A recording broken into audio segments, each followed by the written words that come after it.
숙고는 또한 균형 감각을 제공한다. 매일의 습관은 강력하다. 그것들이 결합되는 방식 때문이다. 하지만 매일의 선택을 지나치게 걱정하는 것은 거울을 코앞에 두고 자신의 모습을 비춰보는 것과 같다. 매번 미비한 부분을 보면 큰 그림을 보지 못할 수도 있다. 피드백이 지나치게 많은 것이다. 반대로 습관을 한 번도 복기해보지 않는 건 거울을 한 번도 보지 않는 것과 같다. 셔츠에 묻은 얼룩, 치아 사이에 낀 음식물 같이 쉽게 수정할 수 있는 결함들을 모르고 지나가는 것, 즉 피드백이 너무 적은 것이다. 주기적 숙고와 복기는 적당한 거리에서 거울 속에 자신을 보는 것과 같다. 큰 그림을 놓치지 않고 필요한 변화들을 볼 수 있다. 봉우리와 골짜기 하나하나에 사로잡히지 말고 전체 산세를 보도록 하라. 마지막으로 숙고와 복기는 행동 변화의 가장 중요한 측면 하나를 다시 떠올릴 수 있는 최상의 시기를 제공한다. 바로 정체성이다. 다른 삶에도 길은 있다. 습관을 반복하는 것은 우리의 정체성의 증거를 쌓는 일이다. 그러나 새로운 정체성에 사로잡히게 되면 이 같은 믿음들이 다음 단계의 성장을 저해할 수 있다.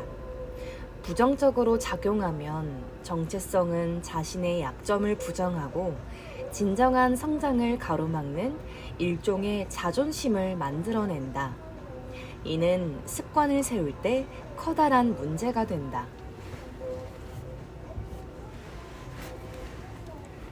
어떤 아이디어가 신성불가침한 것일수록, 그러니까 우리의 정체성과 깊숙이 연결되어 있을수록 비난에 더욱 강하게 맞서게 된다. 이런 경향은 우리 주변의 어디에서나 볼 수 있다.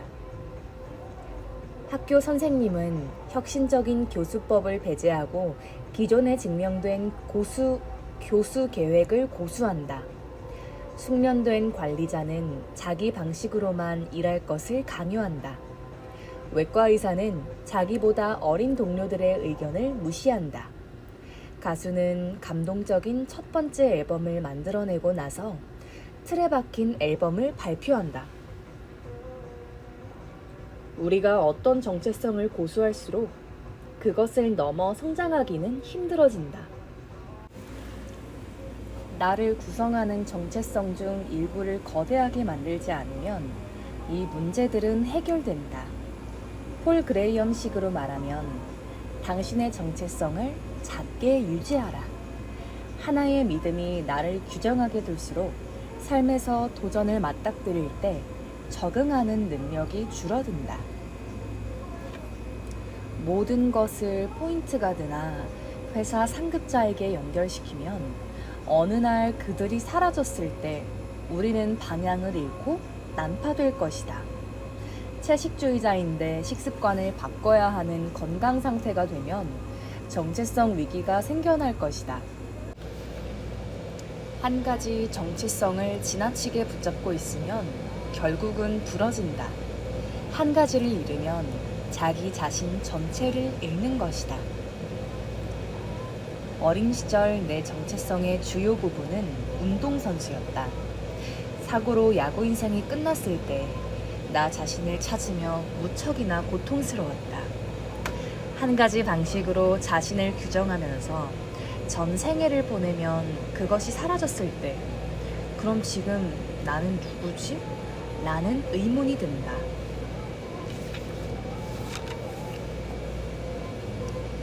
퇴역 군인들과 전직 기업가들은 이와 비슷한 느낌을 받는다고 말한다.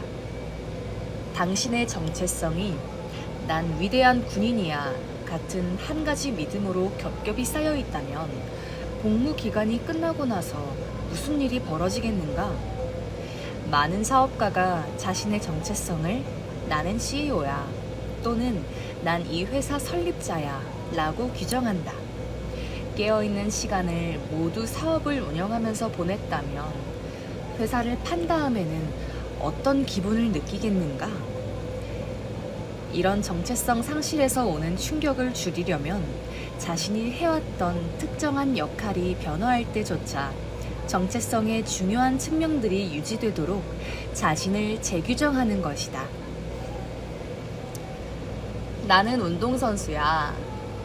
나는 정신적으로 강하고 육체적 도전을 사랑하는 사람이야. 난 대단한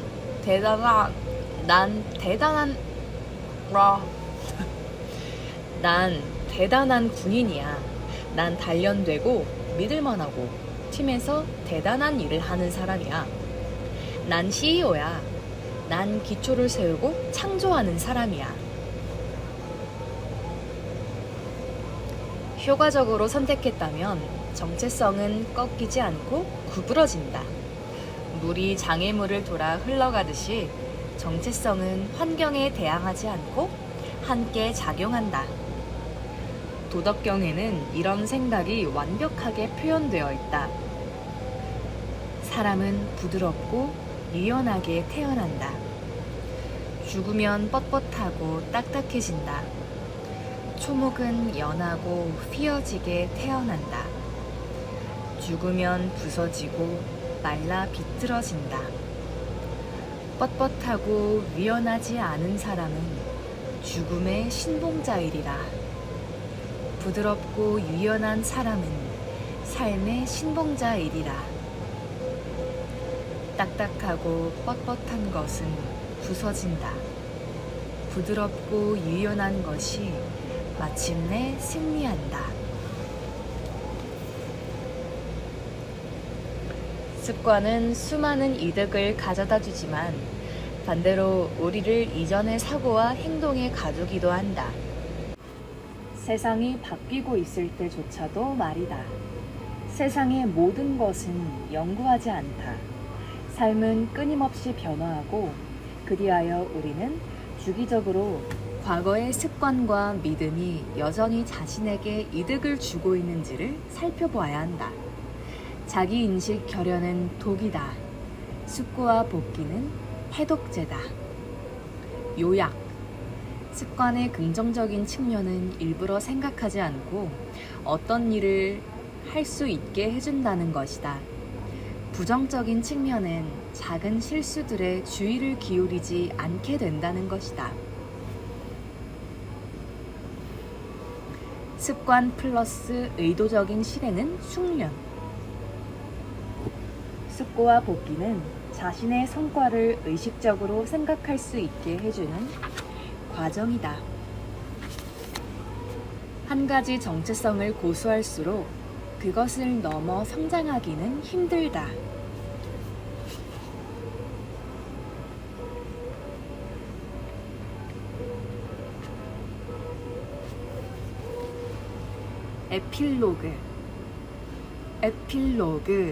에필로그. 100번만 반복하면 그게 당신의 무기가 된다. 3단 논법 패러독스로 알려진 고대 그리스의 우화가 있다. 작은 행동들이 충분한 시간 동안 반복될 때 일어날 수 있는 놀라운 효과에 대한 이야기이다. 이 패러독스를 설명해주는 한 가지 질문은 다음과 같다. 동전 한 잎이 어떤 사람을 부자로 만들어줄 수 있을까? 만일 당신이 어떤 사람에게 동전 10잎을 준다고 해도 당신은 그 사람이 부자라고 말하진 않을 것이다. 하지만 당신이 한 번 더 준다면, 또 한 번, 또 한 번 준다면 어떨까? 어느 시점에서 당신은 동전 한 잎으로 부자가 될 수 없다면 누구도 부자가 될 수 없다는 걸 받아들여야만 할 것이다. 아주 작은 습관에도 똑같은 질문을 할 수 있다. 사소한 변화 하나가 우리의 삶을 변화시킬 수 있을까? 당신은 그렇다고 말하진 않을 것이다. 하지만 한 번 더 변화가 일어난다면? 또 한 번, 또 한 번 일어난다면? 어느 시점에서 우리 삶이 작은 변화 하나로 바뀌었다는 걸 받아들일 것이다. 습관 변화의 성배는 단 한 번의 1% 변화가 아니라 수천 번의 1% 변화다. 원자와도 같은 작은 습관들이 쌓여 무더기가 되면 전체 시스템을 이루는 각각의 기초 단위들이 된다. 초기의 작은 발전들은 의미 없어 보이곤 한다. 너무나 작은 변화라 시스템의 무게에 쓸려 나가기 때문이다. 동전 한 잎이 우리를 부자로 만들어주지 못하듯이 매일 책 한 장을 읽거나 1분 명상을 하는 등의 사소한 변화 한 가지가 주목할 만한 차이를 가져오진 않는다. 하지만 점차적으로 작은 변화들을 하나씩 차곡차곡 쌓아 올리면 인생의 저울이 움직이기 시작한다. 각각의 성공들은 저울의 긍정적인 접시에 모래알 하나를 더하는 것과 같지만 서서히 우리에게 좋은 방향으로 기울기 시작한다. 그리고 그 일을 계속해 나가다 마침내 티핑 포인트를 맞이한다. 갑자기 좋은 습관을 꾸준히 하는 게 쉽게 느껴지는 것이다. 시스템의 무게가 우리를 압박하는 게 아니라 우리를 위해 움직이기 시작한다. 앞서 위대한 성과를 낸 사람들에 대한 수십 가지의 이야기를 살펴보았다.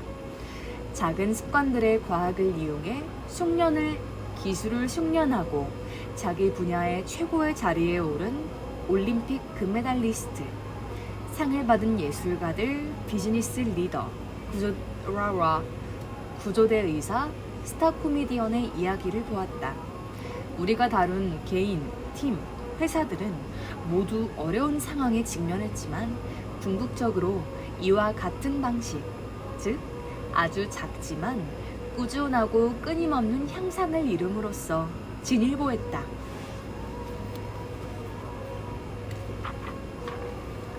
성공은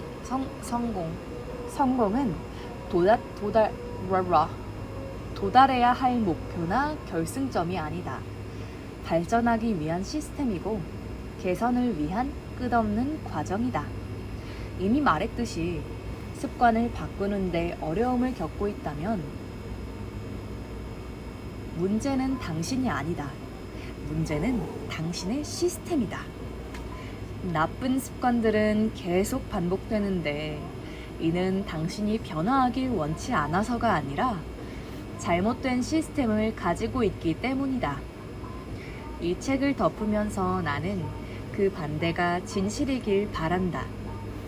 행동 변화의 4가지 법칙으로 우리는 더 나은 시스템을 구축하고 좋은 습관을 형성하기 위해 이용할 수 있는 도구와 전략들을 갖출 수 있다. 때때로 습관을 기억해내기 어렵다면 분명하게 만들 필요가 있다.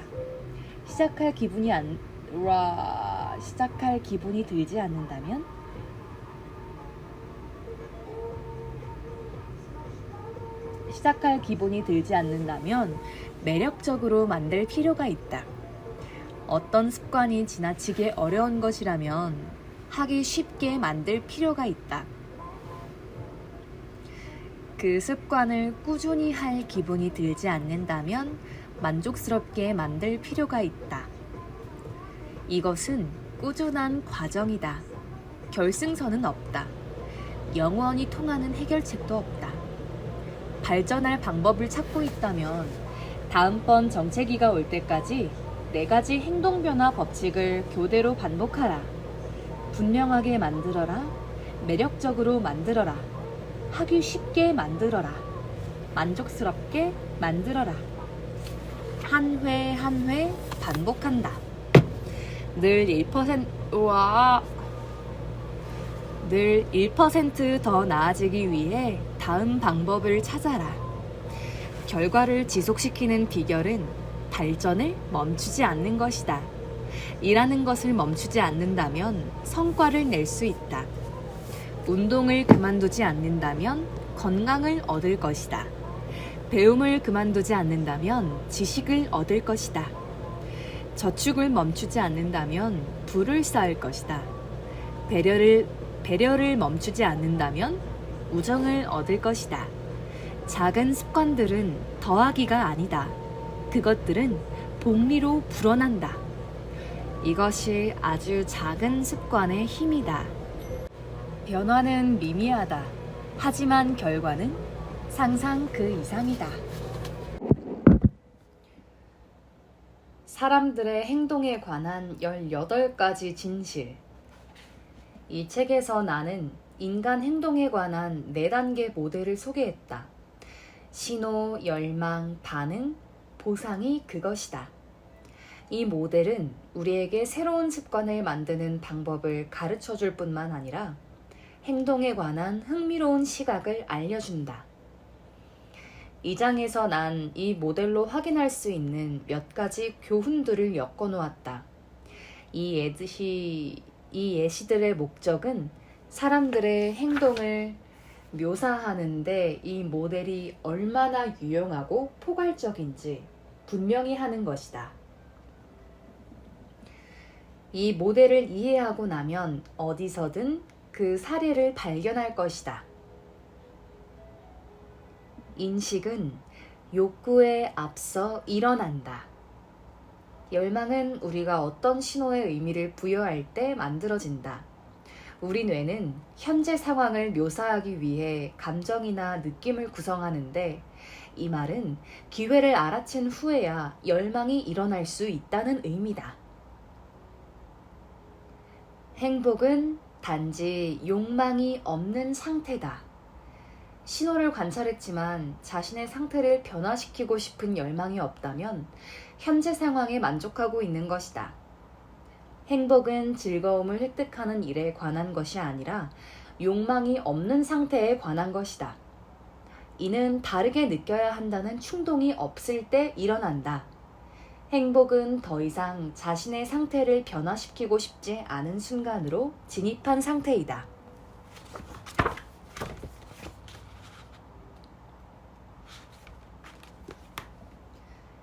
하지만 행복은 일시적인 것이다.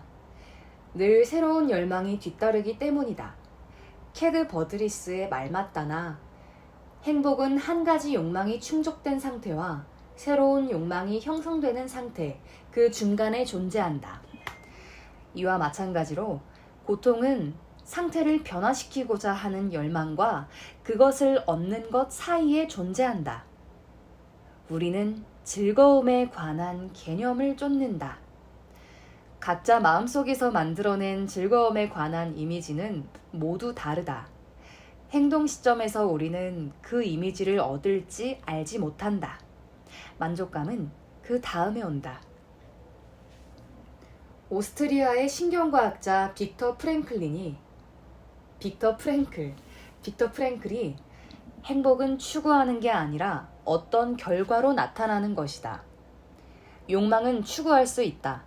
즐거움은 행동에 따른 것이다. 라고 말한 의미가 이것이다. 관찰한 것들을 문제로 바꾸지 않을 때 평화가 찾아온다. 어떤 행동의 첫 번째 단계는 관찰이다. 우리는 신호, 어떤 정보 조각, 어떤 사건을 발견한다. 관찰한 것에 대해 어떤 행동을 하고자 하는 욕구가 일어나지 않는다면 우리는 평화롭게 존재한다. 열망은 모든 것을 고치고자 하는 것이다. 관찰을 하고 열망이 일어나지 않는다면 무엇도 고칠 필요가 없음을 인지했다는 말이다. 우리의 욕구는 걷잡을 수 없이 달려가지 않으며 우리는 상태가 변화하기를 열망하지 않는다. 우리의 마음은 해결해야 할 문제들을 생성하지 않으며 우리는 단순히 관찰하고 존재한다. 우리는 무엇이든 극복할 수 있다. 그 이유는 차고 넘친다. 독일의 철학자 프리드리히 니체는 이렇게 말했다. 살아가야 할 이유가 있는 사람은 대개 어떤 것이든 견뎌낼 수 있다. 이 말에는 인간 행동에 관한 중요한 진실이 담겨 있다. 동기와 열망이 충분히 엄청나다면 우리는 무척 어렵다 해도 행동할 것이다. 어마어마한 열망은 크나큰 행동의 원동력이 된다. 그 일을 하면 마찰이 크다 해도 말이다. 호기심이 있는 것이 똑똑한 것보다 낫다. 동기와 호기심이 있는 게 똑똑한 것보다 중요하다. 그것이 행동을 이끌기 때문이다. 똑똑함은 그 자체로 결과를 가져오는 법이 없으며 행동을 방해한다. 행동을 촉구하는 것은 욕망이지 똑똑함이 아니다. 스타트업 투자자 나발 라비칸트의 말처럼 뭔가를 하기 위한 트릭의 첫 단계는 그것에 대한 열망을 배양하는 것이다. 감정은 행동을 몰아간다. 모든 결정은 어떤 수준에서는 감정적인 결정이다. 행동을 하게 된 논리적 이유가 무엇이든 당신은 행동을 강요받는 기분을 느낄 뿐이다. 이는 감정 때문이다. 사실 뇌의 감정 중 추가 손상된 사람들은 행동을 할 만한 많은 이유들을 가지고 있을 수 있지만 여전히 자신을 추동하는 감정이 없으면 행동하지 않는다. 이것이 열망이 반응에 앞서는 이유다. 느낌이 먼저고 행동은 그 다음이다. 감정이 생긴 후에만 이성적이고 논리적일 수 있다. 뇌의 주요 기능은 느끼는 것이다. 두 번째 기능은 생각하는 것이다. 우리의 첫 번째 반응은 느낌과 예측을 최적으로 활용하는 것인데 뇌의 무의식적인 부분에서 빠르게 이루어진다. 두 번째로 일어나는 반응은 생각을 하는 부분에 있다. 이는 뇌의 의식적인 부분으로 느리게 이루어진다. 심리학자들은 이를 시스템 1과 시스템 2라고 말한다. 느낌이 먼저 일어나고 이성이 그 다음에 개입한다. 이 두 가지가 일치하면 엄청나게 잘 작용하지만 그렇지 않으면 비논리적이고 감정적인 생각이 결과로 나타난다. 우리가 하는 반응은 감정을 따르는 경향이 있다. 우리의 생각과 행동은 매력적이라고 여기는 것을 따른다. 반드시 논리적인 것일 필요는 없다. 두 사람이 동일한 사실을 알아차려도 반응은 무척이나 다를 수 있는데 이는 그 사실을 각자의 감정적 필터로 걸러내기 때문이다. 감정에 호소하는 것이 이성에 호소하는 것보다 더 강한 힘을 발휘하는 이유이다. 만일 어떤 주제가 누군가의 감정을 움직인다면 그 사람은 데이터에 거의 흥미를 느끼지 못한다. 감정이 현명한 의사결정에 위협이 될 수 있는 이유도 이 때문이다. 바꿔 말하면 우리 대부분은 합리적인 반응이 이익이 된다고 여긴다. 그것이 열망을 충족시킨다고 말이다. 중립적인 감정 상태에서 상황에 접근하는 것이 감정보다는 데이터에 기초한 반응을 하게 해준다고 말이다. 고통은 진보의 동력이다. 모든 고통의 근원은 상태를 변화시키고자 하는 열망이다. 이는 또한 모든 진보의 근원이기도 하다. 자신의 상태를 변화시키려는 열망이 행동하게 만드는 힘이 된다. 개선을 추구하고 새로운 기술을 개발하고 높은 수준에 도달하고자 하는 것. 이것이 인간을 더욱 밀어붙인다. 열망은 우리를 불만족스럽게 만들고 우리를 움직인다. 열망이 없다면 우리는 만족스러운 상태로 살아가겠지만 야망은 품지 못한다. 뭔가를 얼마나 간절히 원하는지는 행동으로 나타난다. 뭔가를 계속 말하지만 행동으로 옮기지 않는다면 정말 그것을 원하는 건 아니다. 그러면 자신과 진솔한 대화를 나누어 볼 때다. 행동의 바탕에는 자신만이 알고 있는 진실된 동기가 숨어 있기 때문이다. 보상은 희생의 반대편에 있다. 반응은 늘 보상에 선행한다.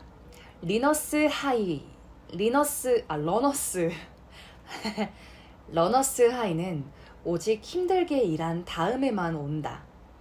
보상은 에너지를 소진한 후에만 온다. 자기 조절은 어렵다.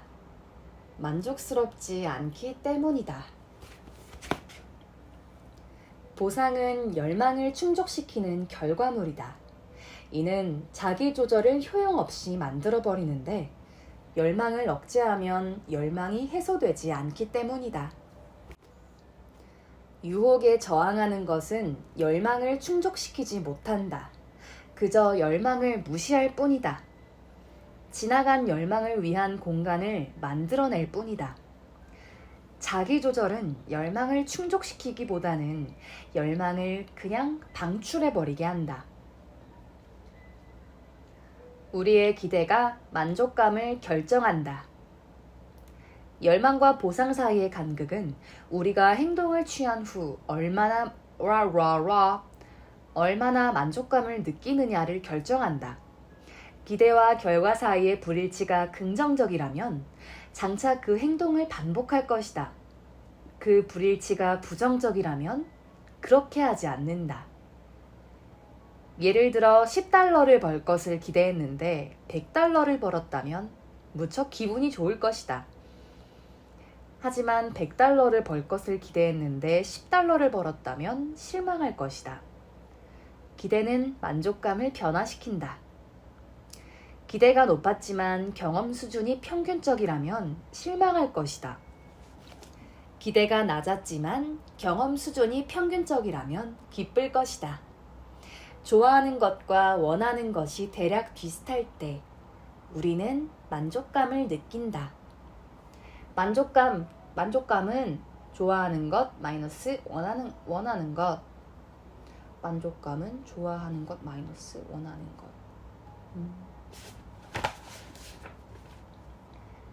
세네카의 유명한 격언에 이와 관련된 지혜가 나타나 있다.